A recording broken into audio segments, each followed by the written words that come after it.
and webinars. I hope not too many given that it is late in the evening. So hopefully you are almost done for the day.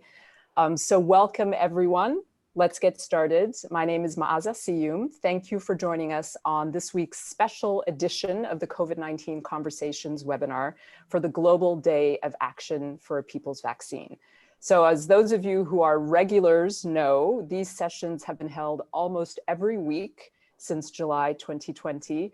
Tian is lurking, but Tian is usually the one who hosts the COVID-19 Conversations webinar, and they serve as a space to bridge the divide between civil society and those who hold power and space and in the platform in the COVID-19 space. So before we go on, I would like to thank our supporters. The COVID-19 Conversations webinars are brought to you by the African Alliance with support from the South African Medical Research Council, the South African Department of Science and Innovation, and the Vaccine Advocacy Resource Group, which is 100% funded by activists.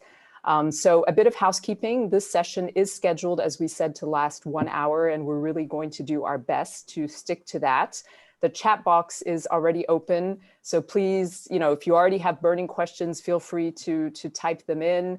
As our guests are speaking, feel free to add questions. We'll get to as many of them as we can during the webinar, but our lovely guests have already agreed that the questions that are not answered in the webinar, we will get them to answer in writing afterwards. These sessions are recorded and posted on the African Alliance website, along with a transcript of the Q&A. So we will also put the answers to the additional questions that are not answered on the website with the transcripts.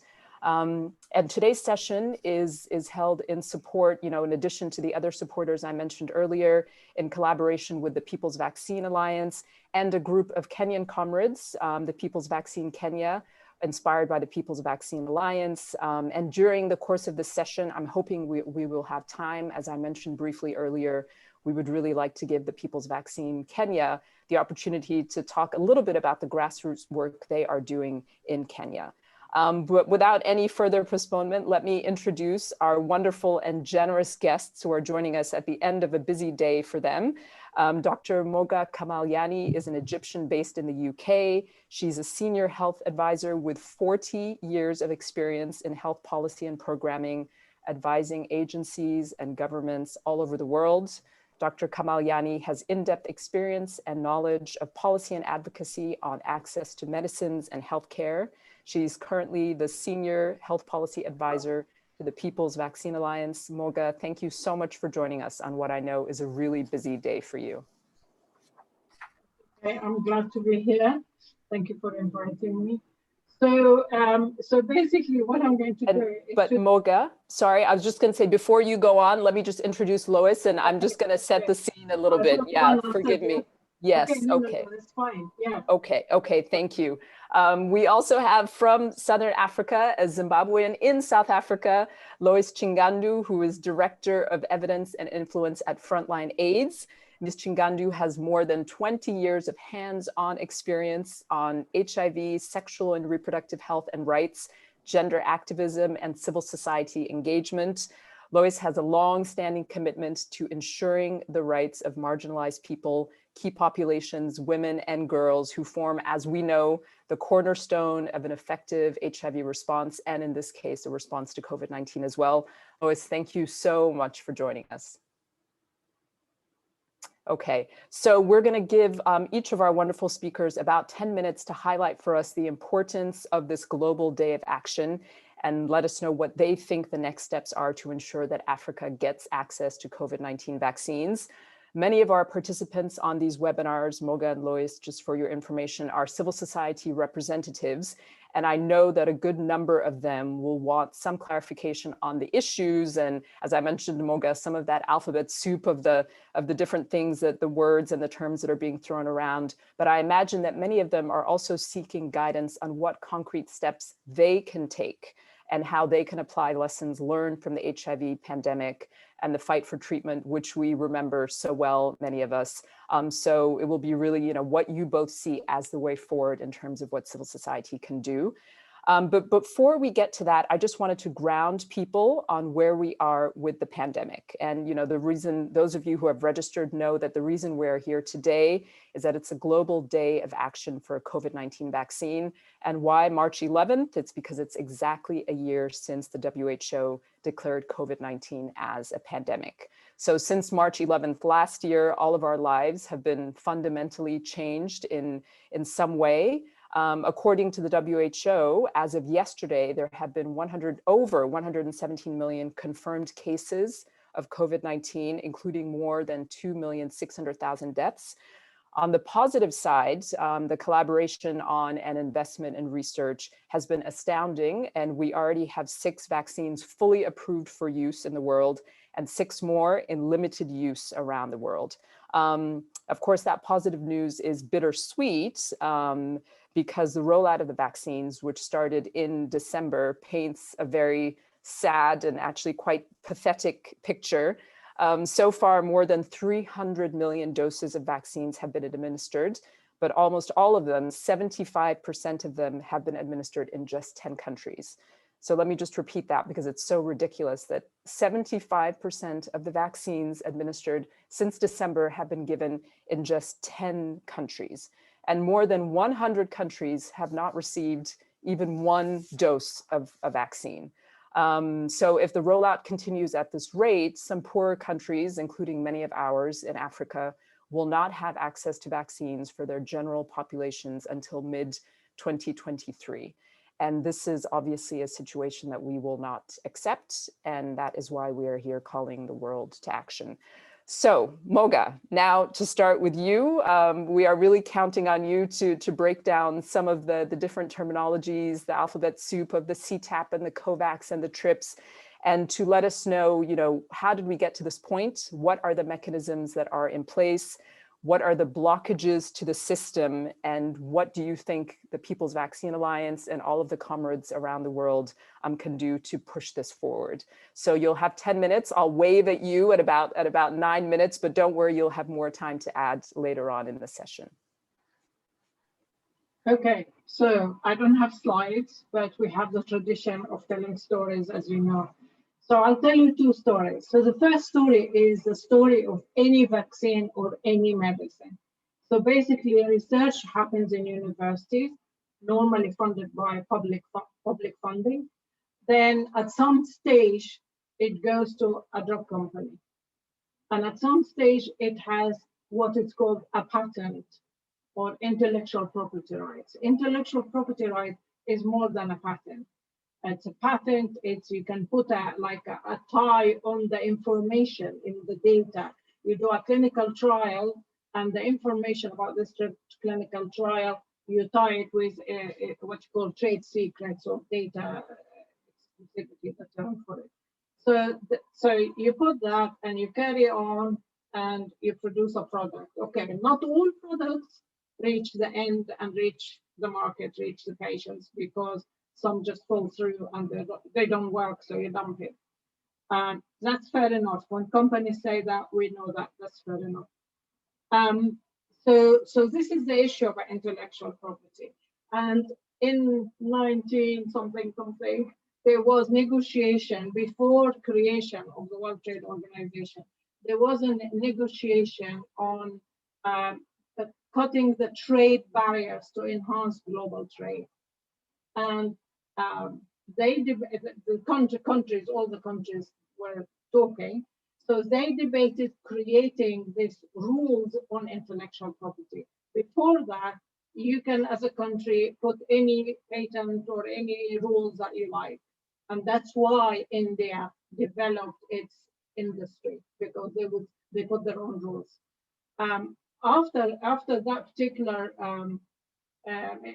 meeting and the creation of the World Trade Organization, they managed to introduce what they call TRIPS, trade-related agreement on intellectual property rights, because the argument was, we're setting something on trade barriers for goods. This is not good. Oh, so it's trade-related.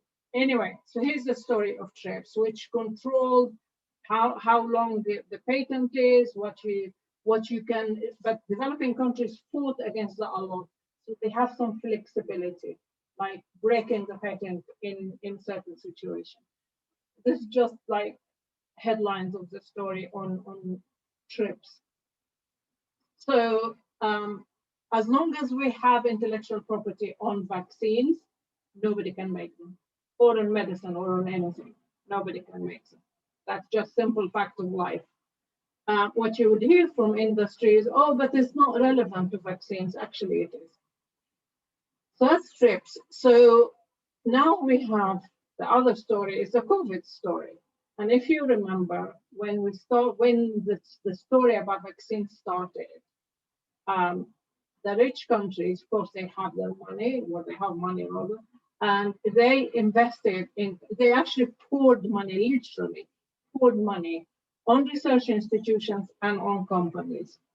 With the companies, they tied deals on, you give me 100 million doses or 50 million or whatever million, and there was just every day there was millions from this particular company to the UK and millions from the other one to the US. Or, you know, President Trump wanted to buy a company in Germany, and it was just like a crazy race to, I grab the majority as much as possible of vaccines in my country, and I have nothing to do with the rest of the world. So that's what rich countries did.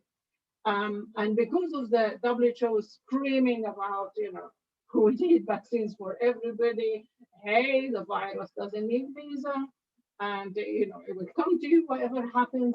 So WHO with others, they created this thing called COVAX, which is like a mechanism to buy vaccines and give them to developing countries.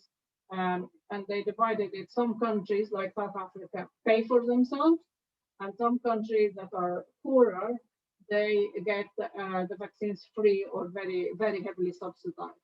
So 92 countries, quite a lot of them in Africa, to get it heavily subsidized or free. So that's COVAX. When COVAX was set up, so let's say now when you talk to any policymaker, or particularly when we talk like to the UK or Europe or whatever, they say, oh, we put, I don't know how many millions of dollars in COVAX. Right, if you fill COVAX with money, what is it going to buy? There isn't these doses available so that COVAX can buy them and give them to developing countries. The actual things are not there. For two reasons. One, because the companies control the production. And the other reason, of course, is that rich countries were fighting for this small pie of vaccines, snatching the big share and leaving crumbs for other countries, for developing countries, basically. So if we want to, so the WHO again, with governments this time, Costa Rica and many African countries, they set up something that is called COVID Technology Access Pool. So the idea is that, okay, these companies produce the vaccine, they put the intellectual property and the technology, the knowledge, the know-how, the material of the vaccine, like what they call cell line, the biological material, and this and that in that pool. And then the pool sub-license to other companies that has the capacity but need a little bit of technology transfer. So the pool would find a way to transfer the technology to the other companies, mostly in developing countries, who can produce, but they need help. So that was the idea of this pool that we call CTAP. And it is based on the medicine patent pool, which was created for HIV. It was created for different reasons. It was more of a price rather than supply and production. So we have this CTAP, we have a mechanism, it can work, but no countries, particularly rich countries, they don't support it. In fact, some of them hate it. Drug companies rubbish it, basically. So, oh, intellectual property is not an issue. Well, we're talking about technology transfer, very difficult. Really, it will take years. It will take whatever. Yeah, it may take years to transfer technology to me, because I haven't got a clue, or to another company that's only producing aspirin, maybe. But there are other companies that can. And some of the modern technology can be easily transferred but they absolutely against that. They put all sorts of obstacles and obstacles and obstacles. And governments are not interested in saying, I'm going to support that financially. I'm going to pay. If you transfer the technology, I'll pay for it. And unfortunately, even African countries are not saying that. That they come and say, transfer the technology and I'll pay for it. Say transfer it to some South African companies, for example, and I'll pay for it. That might at least give us a weapon, if you like, to say, hey, it's your fault. So anyway, so that's the CTAP. It's there, but it's not used. And as a people vaccine, we're pushing very hard to make it to basically to push companies to go into it and to use it. And we're pushing countries like here in the UK. We're putting a lot of pressure on the UK government to support it. Colleagues in America are doing that. Colleagues in France and Europe in Brussels are doing that. And yeah, so so anyway, so that's about enhancing the supply. When they say to you, oh, we put money in COVAX and COVAX will provide, oh, look, it has produced, it's delivered whatever doses in Nigeria and in Ghana. Well, great. Anybody who delivered doses, we're going to say hooray. But COVAX idea is that they will deliver for the at-risk groups, which are 20% of the population. So far, what they're delivering covers 3% of the population. So if they go up to 20% of the population, you're protecting these people, which we should do. This is the priority group. But saying this the priority groups doesn't mean we stop here. Because if you want to control the virus, you have to reach what's called herd immunity. Basically, a high number of people in any society, a high number are vaccinated. Therefore, the virus cannot find the people who are not vaccinated. If you can imagine, 100 people gathering together and they all wearing, I don't know, white shirt or I don't know, a black shirt, for example. Inside them, there's a couple who are wearing brown shirts. You will have difficulty finding the brown shirt among the 98 black shirts. So so herd immunity is something like that. So, but you need to really reach the African Union plan is 60% of the African population. The scientists are talking about 70% and even 80% to reach herd immunity. But even if we say 60%, who is going to fill that gap after COVID? So the African Union has made some deals with some companies to buy more vaccines. They're not on the continent yet, but hopefully they will come around. But still, I don't think these will, well, for sure, they will not reach the herd immunity. So we still need vaccines. And everybody, all companies are talking about by the end of the year, we'll have billion of doses and I don't know, 600 million and whatever. But they said that about by spring, we'll have this and that. And we are in spring now. And Europe is an absolute, jam for not having enough doses for its people. That's the whole European Union are in trouble. Some of them are saying we're going to buy the Russian vaccine because they stopped. So there isn't that many doses happening, and we have to increase that. It's beyond me actually to understand how political leaders cannot see that we have to have more supply. We have to have more vaccines, more doses. Otherwise, we're leaving the virus to run wild and produce mutations. And we know what's called the South African mutation. It makes some vaccines less effective. Well, what if if you vaccinate all the UK or all America as they're planning by the summer, but then you leave Brazil, they've got a new variant in Brazil. They had an old one and now they have a new one that is spreading like fire. That will spread. They found it in the US.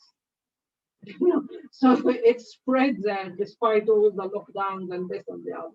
It's gone there because you can't control the virus. So it's really a dangerous attitude that we don't have a global plan on how to reach herd community for the whole planet.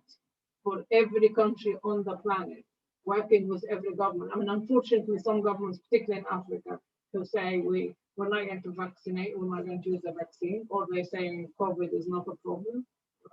That causes a big problem to the rest of Africa. So if you remember the story of polio, when some areas in Nigeria decided not to vaccinate, then in no time, the same way, there was polio in Congo. So we have to basically advocate for free technology transfer, waiving intellectual property rights, as South Africa and India are debating in the World Trade Organization. Waive it for the time, waive it during the pandemic, so that with technology transfer, we can have more vaccines and we can vaccinate our people. That's what we're arguing for. Okay.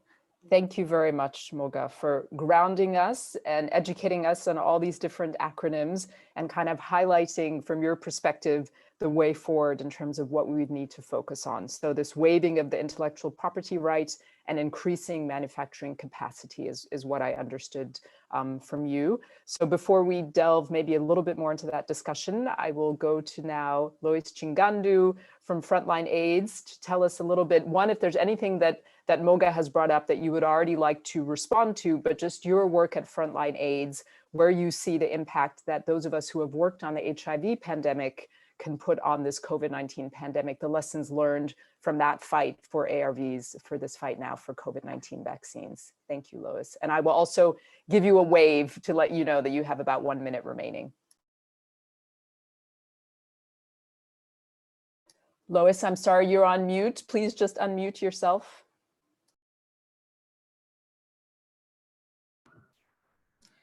Unmute is going to be the most famous word for the century during COVID.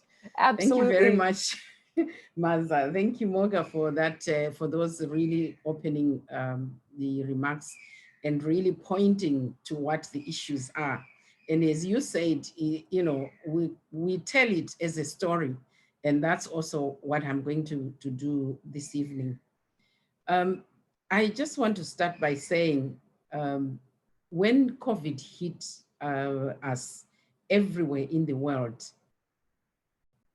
we expected different behavior from what we experienced with the HIV disease. But to our shock and surprise, as soon as it was becoming clear that there was going to be a vaccine, we saw a lot of, you know, I would actually call it, you know, selfishness, individualism, nationalism, the haves rushing to make sure that they reserve vaccines for themselves and completely forgetting the poor to fend for themselves. And for many of you on this platform who remember those years ago of HIV, it was the same. More than 30 million people died of HIV. Today, as I speak, we have 38 million people living with HIV. Out of that, about 25 million have been able to access treatment. We still have close to 13 million people still waiting for treatment. And this is 40 years into the epidemic. And that is a conversation for another day because it is unacceptable. But how did we even get to this point where we can talk of 25 million people being on treatment? It was not a walk in the park. People had to fight when we realized the inequality, the injustice, the selfishness. When we were sitting in poor countries and we saw colleagues and peers in rich countries already treating HIV as a normal disease because they were taking treatment and they were going about their lives. Meanwhile, people were still dying in sub-Saharan Africa. At one point in my country, in Zimbabwe, we were losing 3,000 people per week, every week to HIV. And that was a time when treatment was already available somewhere else. And it took the activists of that time to say no. And we saw global solidarity, because it was not just people from the poor countries who were saying no. It was people in those countries who were privileged who said, no, you need to extend this to the whole world. Everybody's affected. And so there was a lot of galvanizing and mobilizing and fighting, toying in the streets. Many of you remember at international conference how we would go and break each time Pfizer put up their stand. The first day of the conference, it's breaking down all those stands. And by the following, after 2-3 days, they rebuild them and we pull them down again. And there was continuous placards at those stands asking them to respect human life and not put profit forward. So when we reflect today, I'm sitting here, I'm a much older woman, and I am shocked and disappointed that am I expected to do the same for people in poor countries to access the vaccine?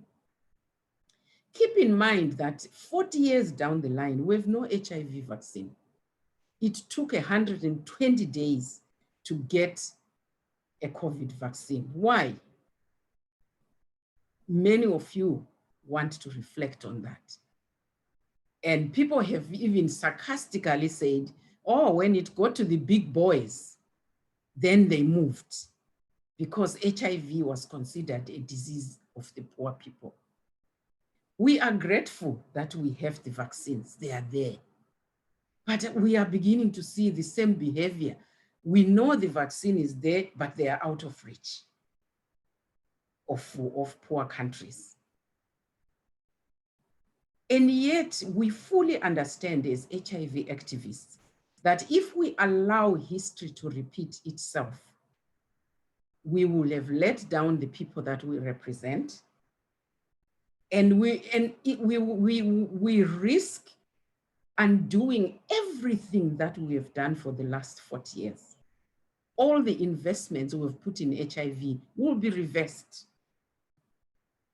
Look at the lockdowns. Look at what COVID is doing to the economy.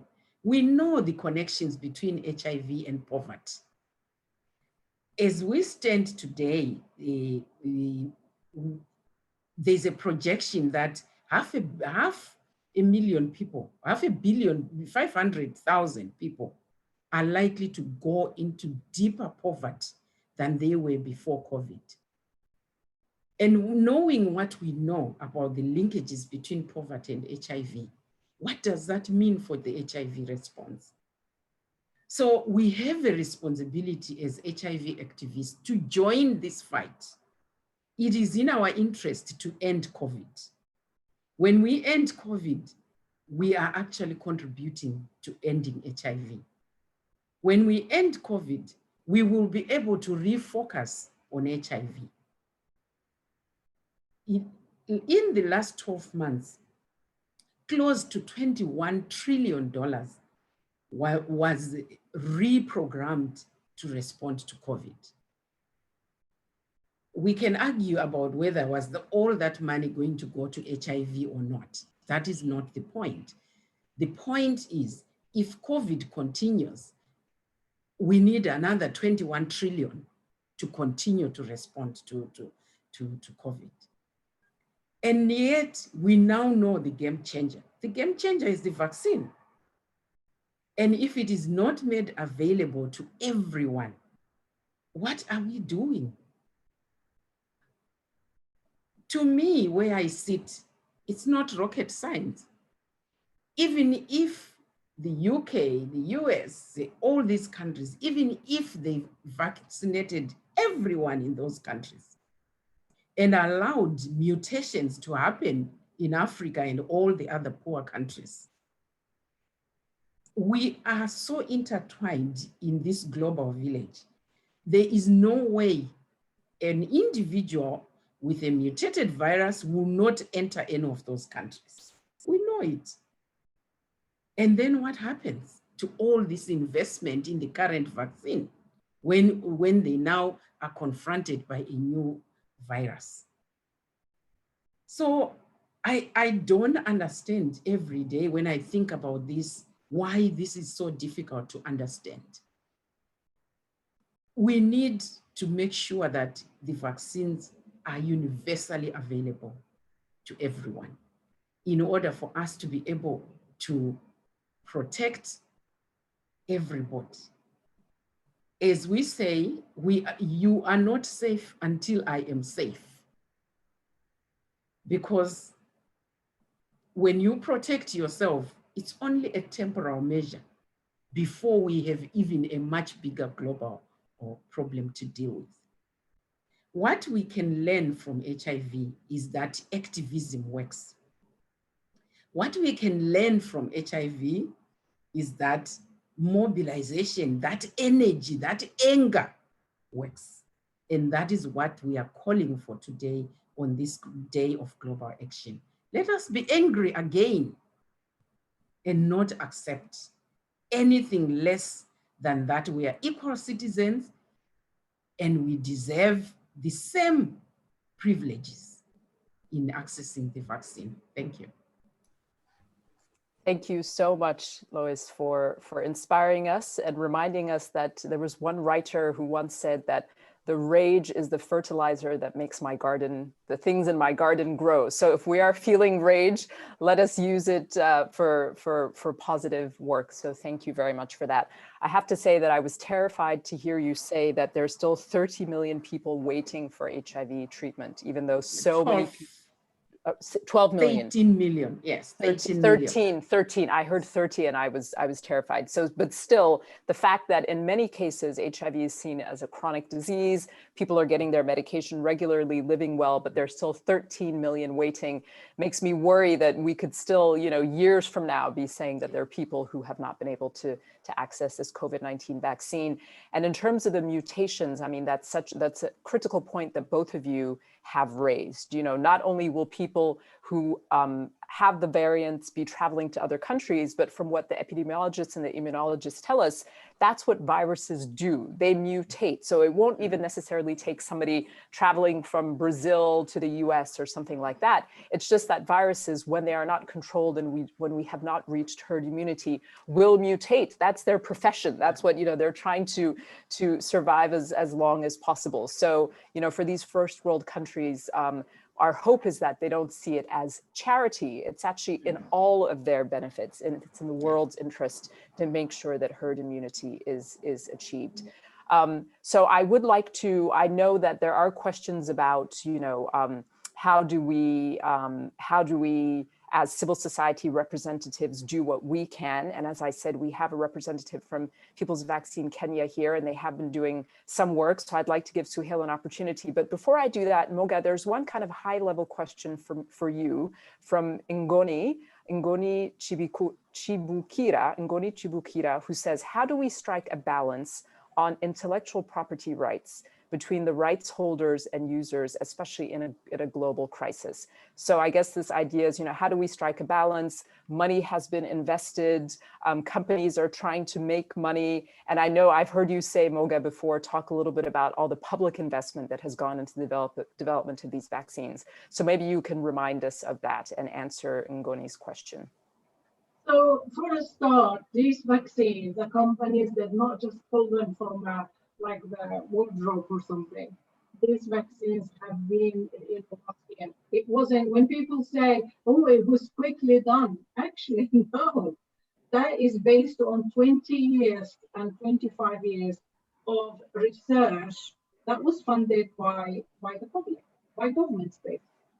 So already the research has been heavily funded. Last year, there was more funding from governments to universities for the final stage, and then to companies to develop, and even for companies to produce, what they call produce at risk, which means like they might produce and then it proves to be bad, and therefore you would have to dump it all. So that's basically waste all the money. So that potential waste, we the public pay for it.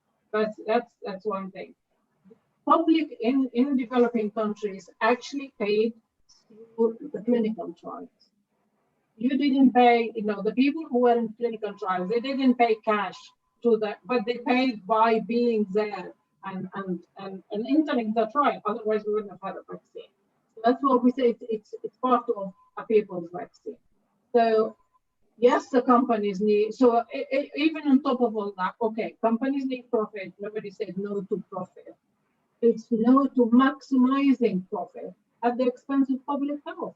It's expected that Moderna and Pfizer will have something billions of dollars this year for the vaccines. So the public bears the cost and the private takes the profit. And in the meantime, in the middle, we don't care about public health. That is just not right. So that is the balance is tipped in for tipped high for pharmaceutical companies. To balance the sheet, to have the scale balance, you need to look at public health. So you need to remove the barriers and do the technology transfer, because it is a pandemic. I mean, if you can't do that during a pandemic, when on earth we can do that? And the other thing is there has been debate for the last, I don't know, maybe 10, 15 years. There's been a debate that academics and the civil society and really keeping it on board, and WHO actually, on looking for other ways to produce medicines. So at the moment, what companies would say, we need intellectual property because we need to maximize our profit so that we can pay for research and development. Well, for COVID, they haven't paid. But the other thing is, okay, you want to pay for research and development? Let's cut the link between the price and that you want to charge and therefore the profit you want to make, and between financing R&D. Let's finance R&D in different ways, like the way it's financed for COVID.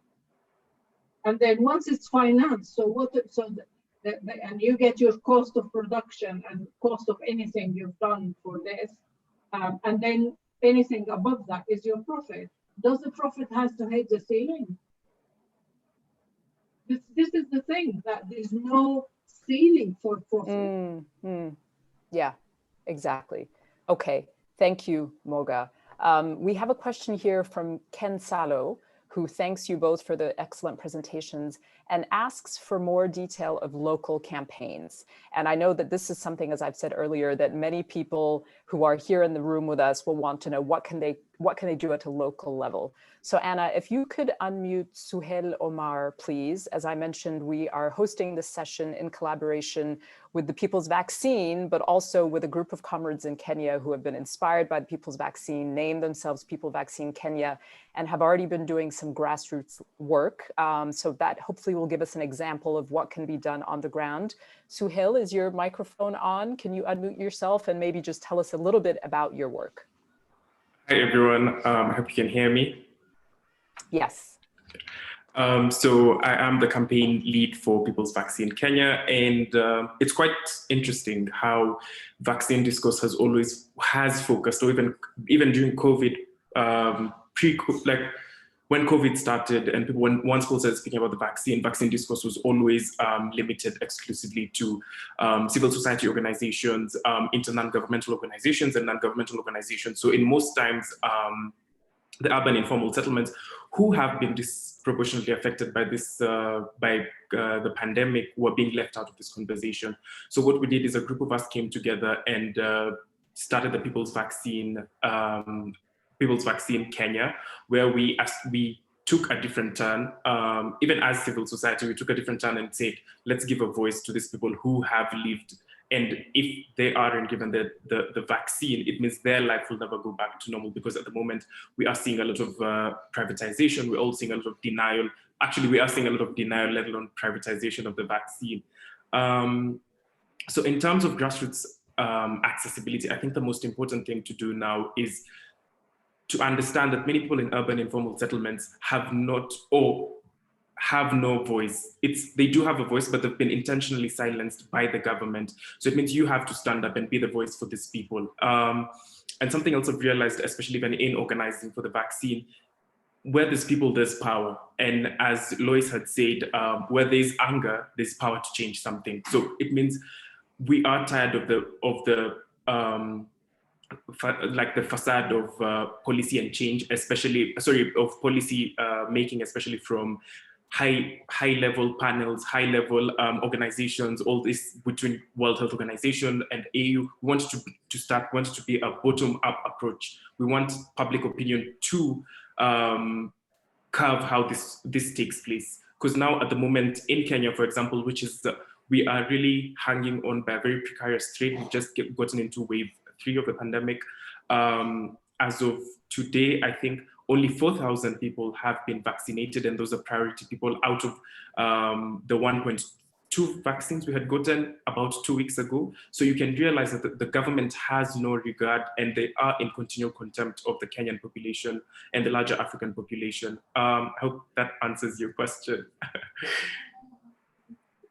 Thank you, Suhail. And I know that you had mentioned to me that the People's Vaccine Kenya was unhappy with the speed, and you've mentioned here too, the speed at which the vaccine rollout is happening, but even the plans for vaccine rollout have nowhere near addressed the idea of herd immunity. I believe you told me that the plan is to vaccinate 10% of people for the next 3 years. So, you know, if you're lucky, you'll end up with 30% of the vaccination in 3 years, which is nowhere near herd immunity. So I know that, you know, civil society has been involved not only in challenging these large organizations, but also in challenging government. So that's maybe an answer to the question that Ken Salo had raised in terms of local campaigns. So it seems like we're both looking at challenging these WTO and big organizations, but also challenging our governments. And I would direct people to the peoplesvaccine.org. Anna has posted it on the chat. There is a page there for Ken and others that talks about all the actions that are taking place around the world. And we would obviously like to add actions from African comrades who are working on these issues. So Suhail, before you sign off, I know that you had a question for at least one of our panelists, so I'd like to give you the opportunity to ask that. Yeah, so I think the question is also relevant for Lois, who's been following the HIV pandemic. But I think what we've seen, especially, this is for Mohga, especially for the TRIPS waiver, we are focusing on the World Trade Organization, and we are focusing on the high level continental and intercontinental bodies to achieve this TRIPS waiver.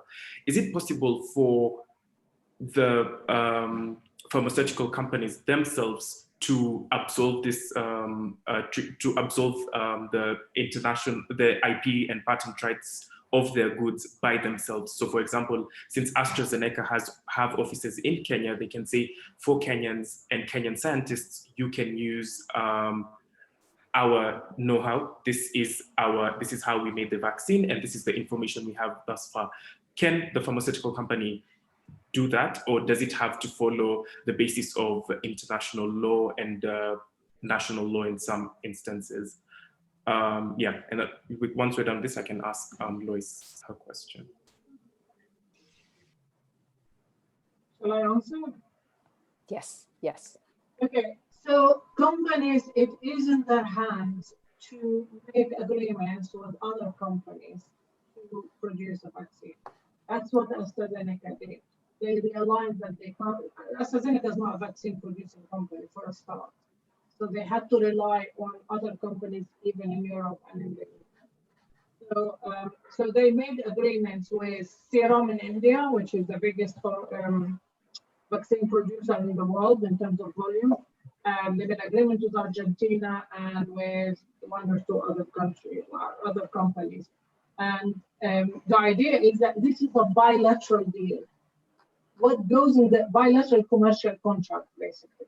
What goes into that commercial contract, you don't know, because once you say it's commercial contract, therefore it's a trade secret. Nobody can tell you what it is except what they decide. So when they made the deal with Serum, they said there was lots of singing and dancing in the media, and they said that Serum said they will send them the medicine for $3, the vaccine, for $3 a dose. What's happening? They're selling it to South Africa and Brazil for 5.25. is selling in Uganda for $7.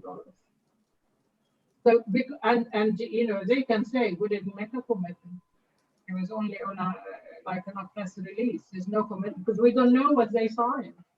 And in fact, I doubt that AstraZeneca said to them, "Can you make your price this or that?" I don't think they can because it depends on the cost of production. So anyway, how much profit they want to make. So we don't know. So the technology access pool is the other voluntary mechanism where they put the intellectual property and technology, but they don't control which company does what. And if it's based on the medicine patent pool for HIV, if you look at the patent pool website, the pool, when they negotiate with a company, they negotiate in secret. That's fair enough. You can't negotiate with the whole planet. But once a license is signed, it's on the internet. So, so it's open to public scrutiny. And we did criticize a number of their things, but also of their licenses. But also the medicine patent pool negotiate on behalf of public health. It doesn't have commercial interest. It's a public organization, if you like. While if you are two companies, they both negotiate. Oh, they would say public health, of course they would say that, but they're negotiating on commercial terms, not on public health. So that's what they can do. Companies, they can go for to be like within a coordinated WHO run mechanism, but they don't want that because they want to control the supply. I personally, I don't know if I have a wicked mind. I don't know. I may do, but I really think that the big companies, they plan or they want to or they hope to produce billions of doses by the end of the year or for next year. So they don't want competition. That's my wicked brain. Yeah, I mean, I wouldn't, that doesn't sound too wicked. It sounds like something a big multi-global company would do. Mohga, just if you could check your microphone, please, because you're sounding a little bit fuzzy in your last response. So just check it, please. And Suhail, I know that you have a question for Lois, but I just wanted to follow up on one thing before you ask your question, because Lois, there's a question here that is related to what has been said so far, which I think you might be able to answer for us. So Tanya Charles, hello, lovely Tanya, asks what role Africans in the diaspora can play to ensure that vaccines reach African countries, especially those of us in rich countries with surplus doses. And I know this is also reminiscent of what happened during the HIV pandemic, where there were many Africans in the diaspora who used their voices and did their protests and did whatever they could, even in some cases, sending medicines back themselves to family members and friends. So is there any advice you can give Africans in the diaspora about what they can do? Yes. There's a lot that Africans in the diaspora can do.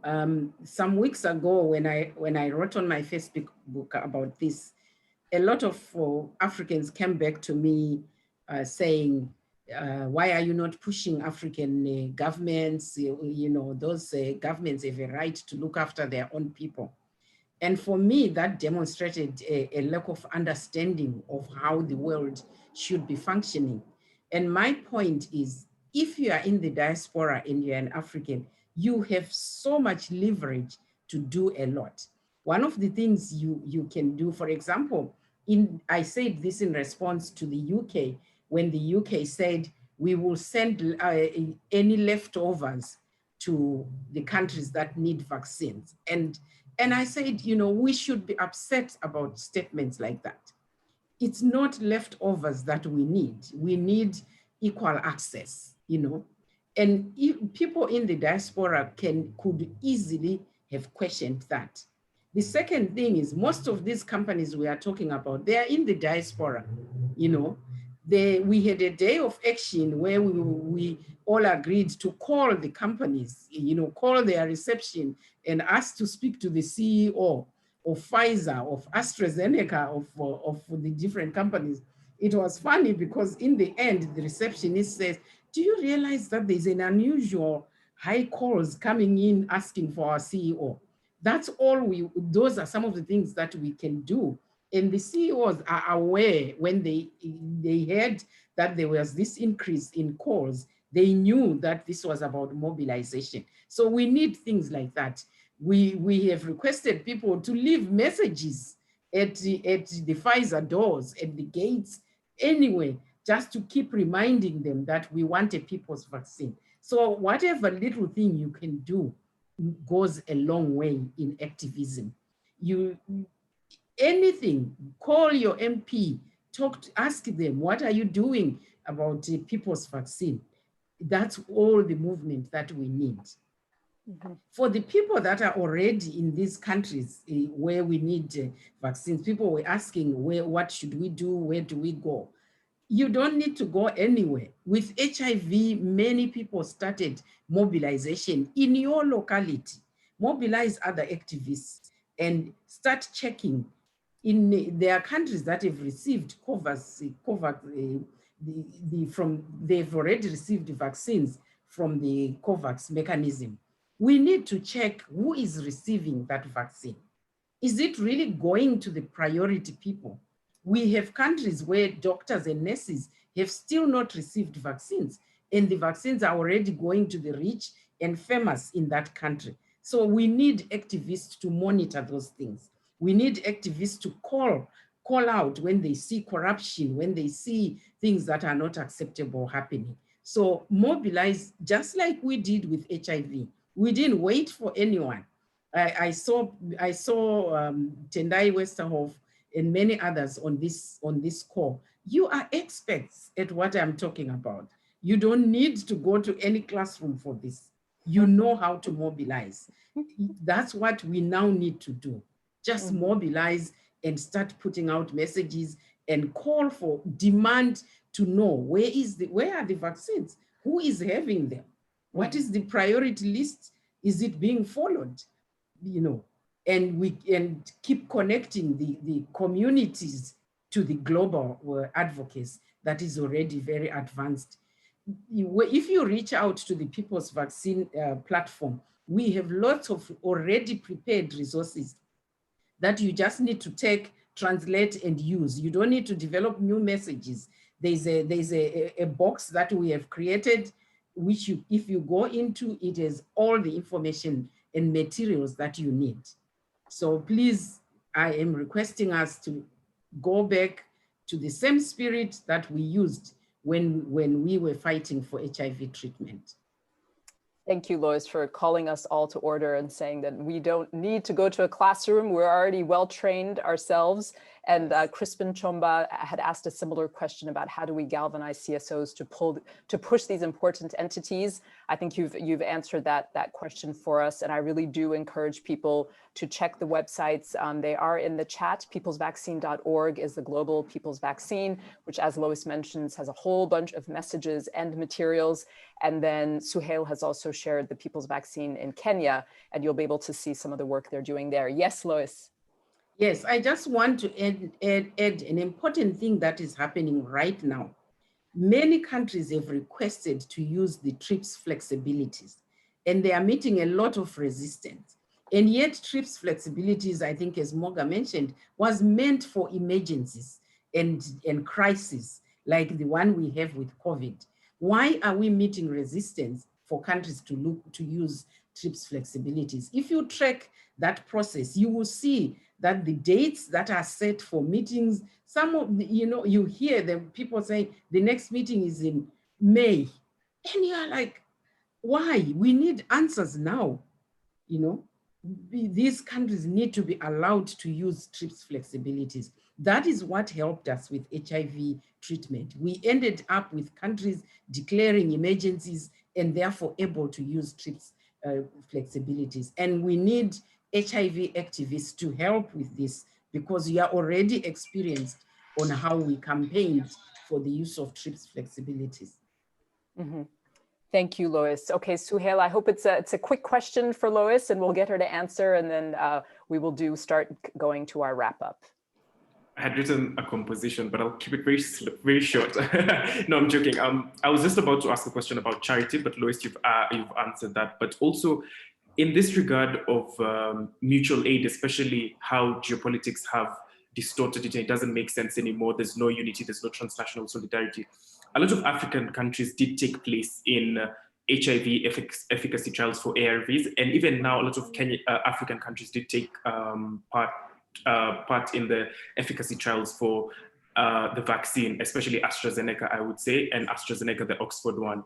So a lot of these countries have also been left bare, and there's been no access to benefit sharing or getting the vaccines with some sort of priority, because these countries did provide the human labor to make sure these vaccines work. So I don't know what, Lois, you can tell us about the disregard of these countries, because these Western countries, these pharma companies, big pharma has used these people, have used these bodies, but now they've left them to be, there's no any post-access care, there's no post-trial benefit cost sharing for the nation at large, or even for these people who took part in these efficacy trials. All that, it takes us to question. If when you are silent, things can go on and on unchecked.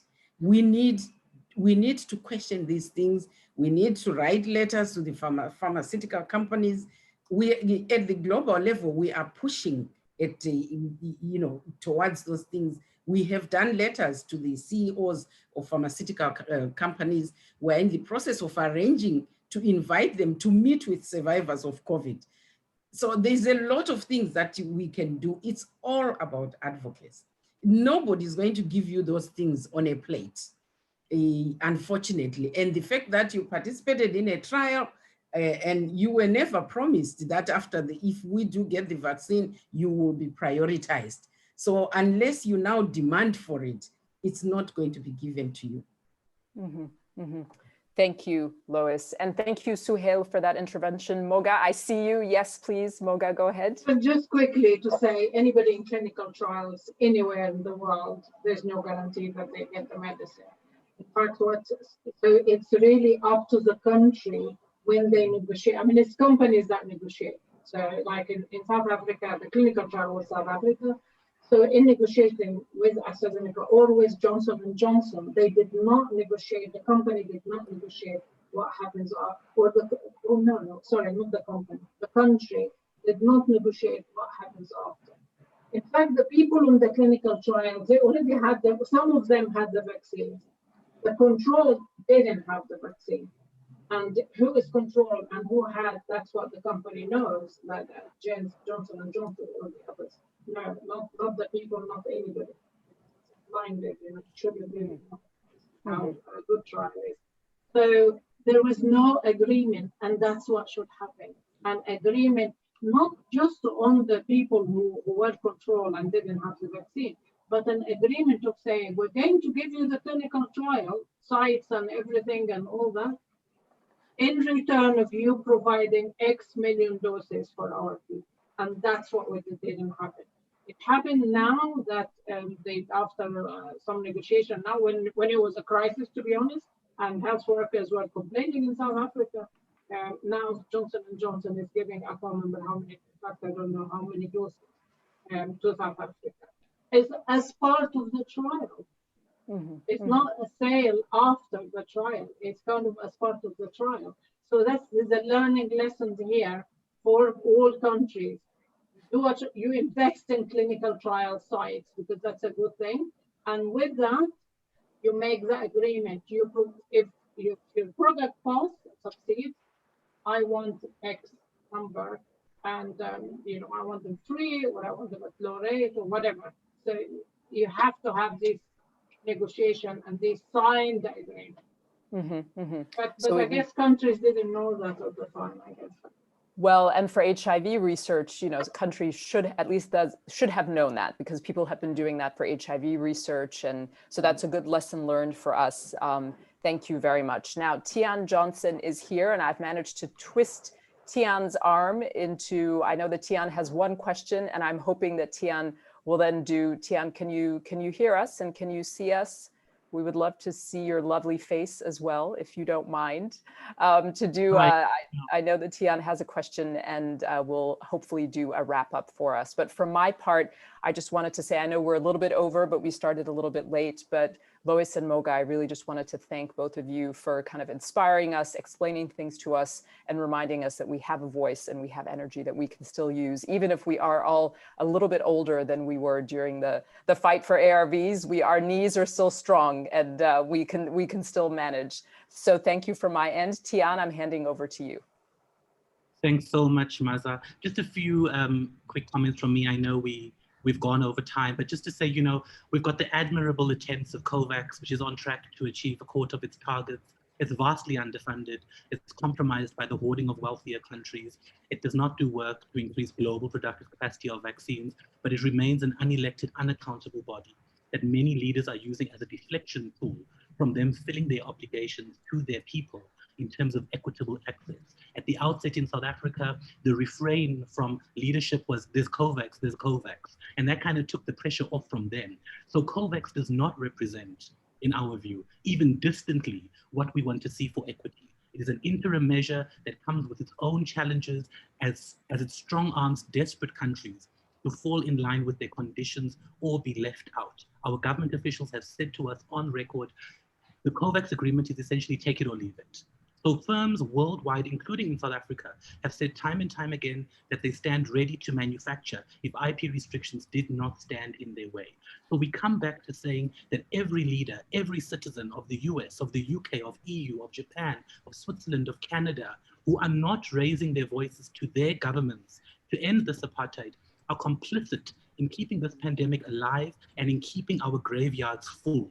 It is short-sighted, it is selfish, and it's genocidal that we are allowing pharma to rub their blood-soaked hands in anticipation of $38 billion of profit this year in a global pandemic, after $100 billion of public investment went into research and development. So earlier this year, when I spoke to senior health officials and I asked them why were we paying up to 2 to 3 times than wealthier countries, they said that the European countries made R&D investments. What does that mean when we volunteered our bodies in the trials, when we used our public universities for that research, and we built the community goodwill to ensure that the research happens? So what do we say today to trial participants who made these sacrifices, and yet those in wealthy countries are being vaccinated, when the participants are looking on and their own vaccination is a distant prospect to them? So what do we tell these communities when we go back to them to ask them to support research for the next pandemic? What happened to the principles of shaping post-trial access? What does all of this mean for vaccine hesitancy? So colleagues, as we enter another year of pharma greed, dividing the world along the lines of wealth and vaccine access, procuring vaccines at 2 to 3 times the cost of first world countries, of our governments which are paralyzed by non-disclosure agreements, of historically frail healthcare systems that wait to fall in line with overbearing COVAX conditions, and for us to wait for Canada's leftovers. We need to be clear. Global solidarity, and as it works through its pipe dream of global health, with the aim of leaving no one behind, the reality is unless we meaningfully stand up and sanction pharmaceutical companies and threaten their bottom lines. We have to threaten pharmaceutical companies' bottom lines at national level. We have to attack their profits on painkillers, their profits on bandages, their profits on sanitizers. Wherever they make their money, that is where we need to be hitting them. So with all of that said, the future looks bleak, but we can start looking inwards. We have bodies like the African Union, we have bodies like the African CDC that have done significant work. We sit on one of the panels, there's significant civil society representatives there. They do significant work. And in my view, this represents one of our most promising hopes for access and equity through the framework that we have developed for fair allocation of vaccines that is in place. And that has a focus on building vaccine confidence as well at community level. But how do you build vaccine confidence in the absence of supply? These structures, colleagues, have been set up to deliver vaccines to about 750 million people. That's 1.5 billion doses. But it's a platform that engages member states, and it's a platform that understands our colonial past, our past of dealing with North-South relations. So in closing, colleagues, we cannot pin our hopes on the charity of wealthy countries who refuse to see our humanity or the moral logic of solidarity. And I want to end with these words by Winnie Byanyima. What we see today is a stampede, the survival of the fittest, where those with the deepest pockets with the sharpest elbows are grabbing what is there and leaving others to die. So on that note, colleagues, I'd like to thank everyone for spending time with us this evening. We know you've been overwhelmed by webinars. Mother, amazing session. Mohga, Lois, our deepest gratitude to you. Suhail, our colleagues in Kenya, across the continent, everyone who has taken time to be with us and share this moment with us on this essential, critical day for reflection and building hope. We thank you, we salute the work you are doing, and we look forward to engaging you further as the African Alliance and our partners. Thank you so much, everybody. Thank you. Thank you. I'm really proud to be in this panel. I'm really proud. Just so happy. Yeah. Thank you so much. Great work, very impressive. We appreciate you. Thank you. And thank you everyone who joined. We will post this on the website, so please look out for the few questions that weren't answered and the video. Lois, Mohga, honestly, thank you so much. We really appreciate you. Thanks, everyone. Okay, bye-bye. Bye. Bye.